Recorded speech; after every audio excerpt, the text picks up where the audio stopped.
Daquela hora em diante, o discípulo amado acolheu a mãe do Divino Salvador consigo. Também nós queremos acolher Maria na nossa vida. Enquanto eu viajava de Londrina para São José do Rio Preto, o padre mesmo veio dirigindo, eu estava refletindo, este ano, várias celebrações marianas couberam a mim aqui na Rede Vida. O dia de Nossa Senhora Rainha, depois, semana passada, Natividade de Nossa Senhora, e hoje, a memória de Nossa Senhora das Dores. O que nos possibilitou e tem possibilidade de fazer uma bela catequese sobre a fé da igreja em relação a essa mulher, que não é qualquer mulher. É alguém que foi preparado para ser a mãe do Salvador. Nós, quando rezamos o Santo Rosário, nós temos uma evocação que fala o seguinte: Arca da Aliança. Aí nós dizemos, rogai por nós. Por que tem essa invocação para Maria como Arca da Aliança? Se nós olharmos lá em Êxodo, capítulo 40, mas um pouquinho antes, veremos que dentro da Arca da Aliança foram colocados os 10 mandamentos, o decálogo, a lei de Deus, que é a palavra de Deus. Ora, no ventre de Maria também a palavra habitou, a palavra, o verbo se fez carne e habitou entre nós. Por isso, ao olharmos o Antigo Testamento, reconhecemos aquela Arca da Aliança uma figura da Virgem Maria, pois ela, pelo seu sim, disse: eis aqui a serva do Senhor, faça em mim segundo a sua palavra. Acolheu a própria palavra no seu ventre, mas antes acolheu a palavra no seu coração. E assim como Maria também, nós nos tornamos Arca da Aliança, quando pelo batismo tomamos consciência que Cristo habita em nós. O apóstolo Paulo diz em Gálatas: não sou eu quem vivo, é Cristo que vive em mim. Então essa experiência espiritual de Maria, todo batizado é chamado a viver. Acolher Cristo na própria vida, significa acolher Cristo em sua totalidade, não somente aquilo que nos convém. Ou seja, nós seguimos a Jesus na alegria e na tristeza, na saúde e na doença, na conquista e na derrota, na morte e na vida.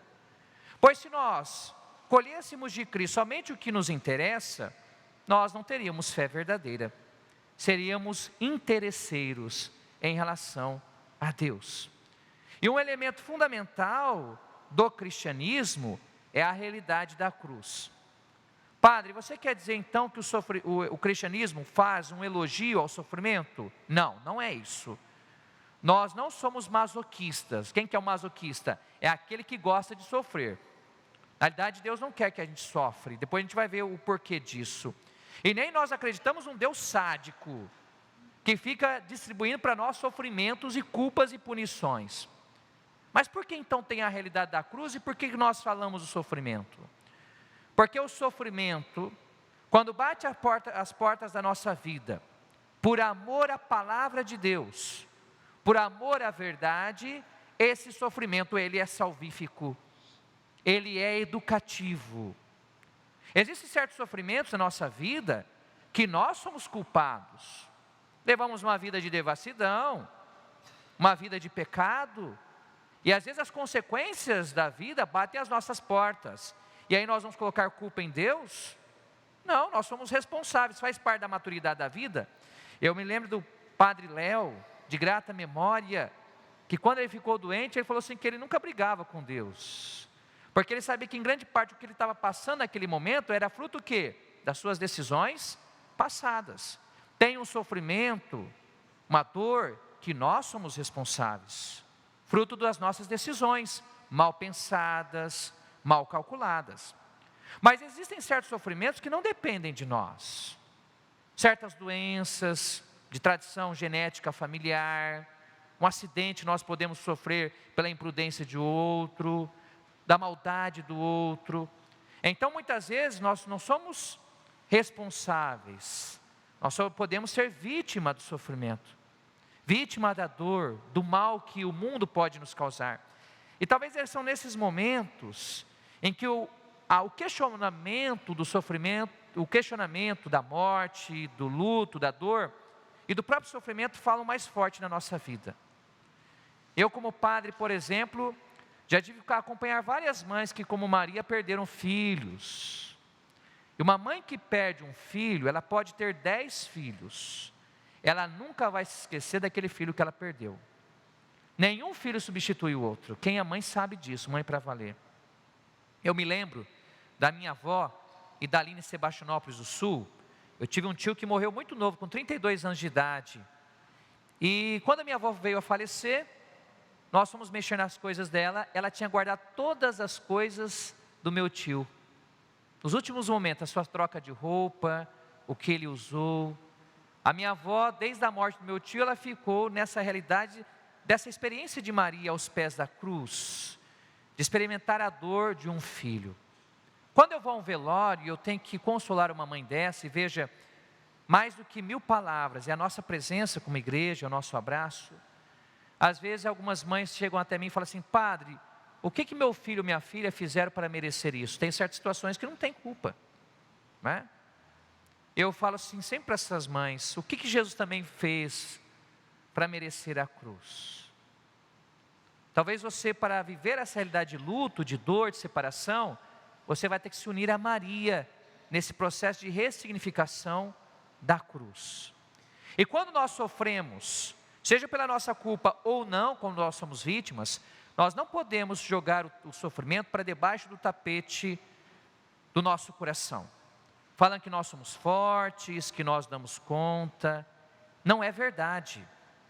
Quando a gente não vive o sofrimento verdadeiramente, quando nós não associamos a nossa experiência particular da vida, depois isso estoura em outro momento.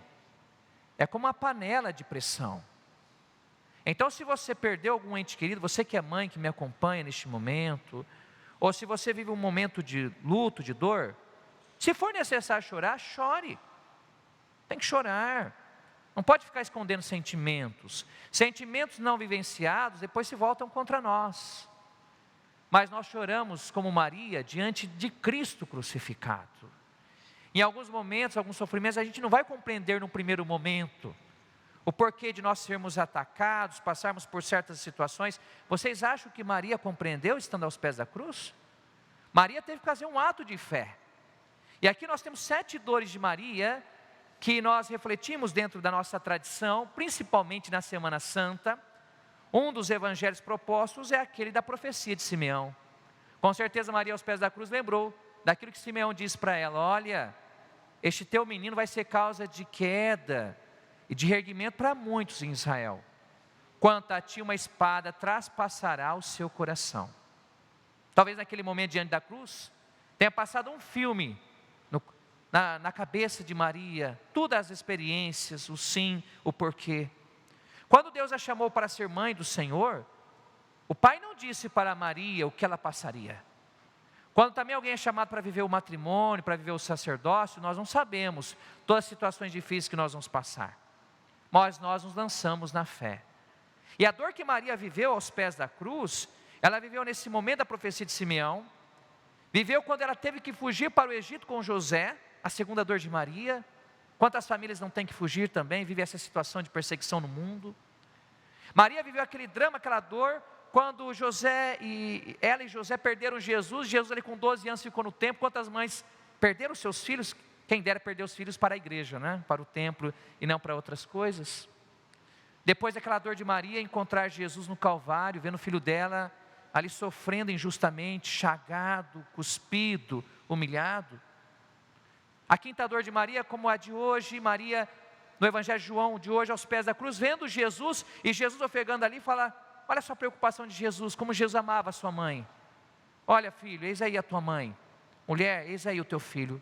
Antes de Jesus morrer, Jesus se preocupou com a mãe dele, dando a mãe dele para a igreja. Por isso nós amamos Maria. É o grande presente que Jesus nos dá na cruz. Aí na sexta dor, quando Maria recebe nos seus braços a Nossa Senhora da Piedade o seu filho morto. Quem já foi a um velório sabe o que é uma mãe receber um filho morto. Essa é a dor de Maria. E depois quando Maria tem que ver o sepulcro de Jesus. Ora, quando nós falamos então dessa mulher, a gente tem que ter todo o respeito. Mesmo aqueles que discordam da doutrina católica sobre Maria, quem são eles para se colocarem acima da mãe? Uma coisa que mãe entende é verdade. Mãe sabe o que o filho sente, não é? Mãe que ama, mãe se preocupa. Maria teve uma unidade espiritual existencial que nenhum ser vai ter. Nem eu, ninguém. Por isso nós amamos Maria e nos unimos a ela. E nesta missa, nós queremos rezar por todas as mães que sofrem, que perderam os filhos, mães que estão com os filhos nas drogas, mães que às vezes gostariam que os filhos viessem à igreja. Nós queremos rezar por você, mãe. E falar o seguinte: olha, se une a Maria, não desista, porque a dor de Maria não vai ser a última palavra. O que vai ressignificar a dor de Maria? A ressurreição de Jesus. E depois nós veremos Maria lá em Atos dos Apóstolos, você pode ver na sua Bíblia, no capítulos 1 e 2, Maria no dia de Pentecostes vai estar com os discípulos, ajudando os discípulos a viverem a graça do dom do Espírito. Maria nos ajuda a abraçar a cruz, até as últimas consequências. Quando todos fugiram, Maria ficou ali fiel aos pés da cruz. Mas também Maria nos ensina a ressignificar a dor, o luto e a separação. De fato, a fé cristã não é a fé do sofrimento, não é a fé da cruz pela cruz, mas sabemos que para viver a ressurreição, temos que amar a Cristo em todas as coisas, inclusive no sofrimento, na dor, no luto e na separação. Na missa nós atualizamos o mistério de Cristo, que é o mistério da cruz, como Maria. Nos coloquemos diante do altar da cruz, ofertando a nossa vida como ela, cantando. Este programa teve o apoio dos nossos benfeitores. Seja você também um fiel evangelizador. Ligue para 11 4200 8080.